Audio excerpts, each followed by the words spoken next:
call on George Adam to be followed by Jim Hume. Thank you, Presiding Officer.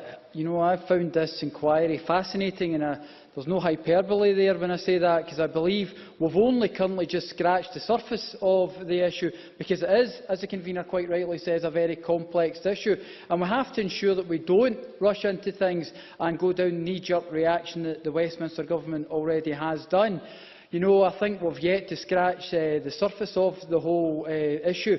And one of the other things is, myself, I still haven't made up my mind as in what is the best way forward, personally, as a committee member, because the Scottish Parliament has a reputation for openness, accessibility and accountability, and nothing we should do in this issue should restrict citizens' ability to engage with this Parliament. Our approach has been in stark contrast to that of the UK Government's rushed and partisan approach to lobbying, and I will explain that further as I continue on with my speech. This situation we find ourselves in, we've been fortunate in Scotland that we haven't had the issues that have been seen in Westminster, but that doesn't necessarily mean that there isn't a need for legislation as well. So there may be something we have to look at as things go further on. The committee began its inquiry into lobbying in September 2013 and since received a wide range of evidence from various groups. Many of the things have already been said, and this valuable information from across Civic Scotland has been good as we've approached this. But we have to, as the Minister already said, we have to make sure that we do get this right. In 2013, the UK Government introduced the Transparency of Lobbying, Non-Party Campaigning and Trade Union Administration Bill. It's a mouthful to say, let alone actually achieve anything, because the evidence we received was that it actually doesn't do anything to help any groups and acts as a way of stopping groups to come actually interact. The UK Act puts heavy legal burdens on charities and third sector bodies and those campaigning on political issues. Canada, USA were mentioned during some of the information we received, and Canada was put down as an excellent, open, transparent system. But with that, as already said by the convener, there was costs involved as well when you looked at the situation. But some of the evidence that we received and some of the things that were said after Westminster legislation, the TUC General Secretary Francis O'Grady said in April the Act does nothing to curb the power of corporate lobbyists, yet hinders free speech, shuts campaign and community groups out of the democratic process and ties unions up in needless red tape. So we need to make sure that the founding principles of this place are remembered, that when we take anything forward. There was also a situation with Bill Hayes, General Secretary of Communication Workers Union. The lobbying industry is free to continue secretly cajoling politicians while charities and trade unions will be silenced. Now, that was with the Westminster model that is currently going that they were talking about. And we have to make sure that we don't go down that route, because if we have that knee-jerk reaction, if we went down that stage, can I just finish this point, Mr Findlay? We have a situation where the founding principles of this Parliament would have difficulty to be sustained. And we have to ensure that we don't make these. One of the biggest issues that came up during this whole ideal was the definition of lobbying. What exactly was, I know other members have said that, what exactly was lobbying? Yes, I will do, Mr Findlay. Neil Findlay. It's in relation to the bill that was passed at the House of Commons.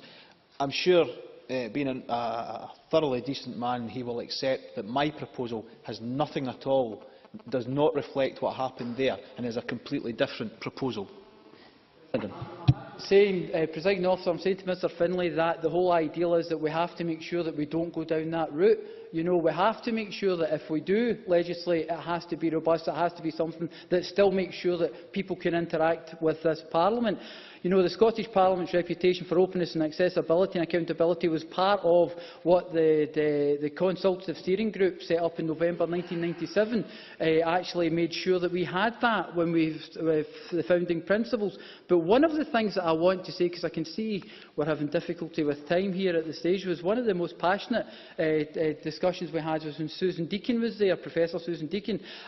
She came from a specific aspect of being former MSP, former minister, backbencher, academic and businesswoman, and she really believed that, my personal perspective on this was she articulated what the argument should be. She said that during an official record that some of the work that took place before the Parliament was established was through the CSG, the Consultative Steering Group.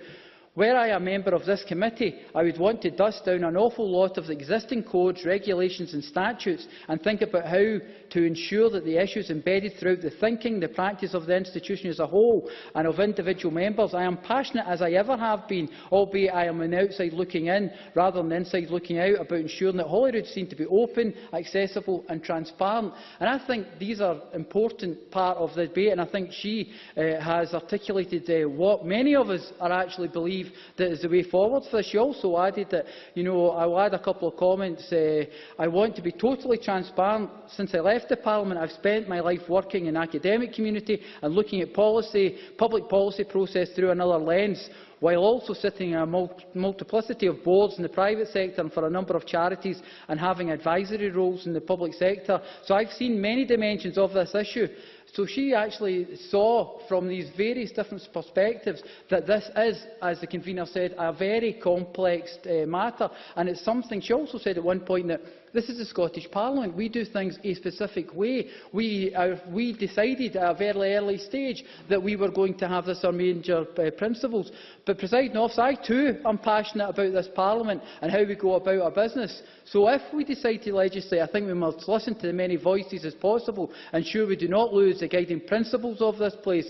This institution and this Parliament deserves much respect, and we need to remember the founding principles. Many thanks.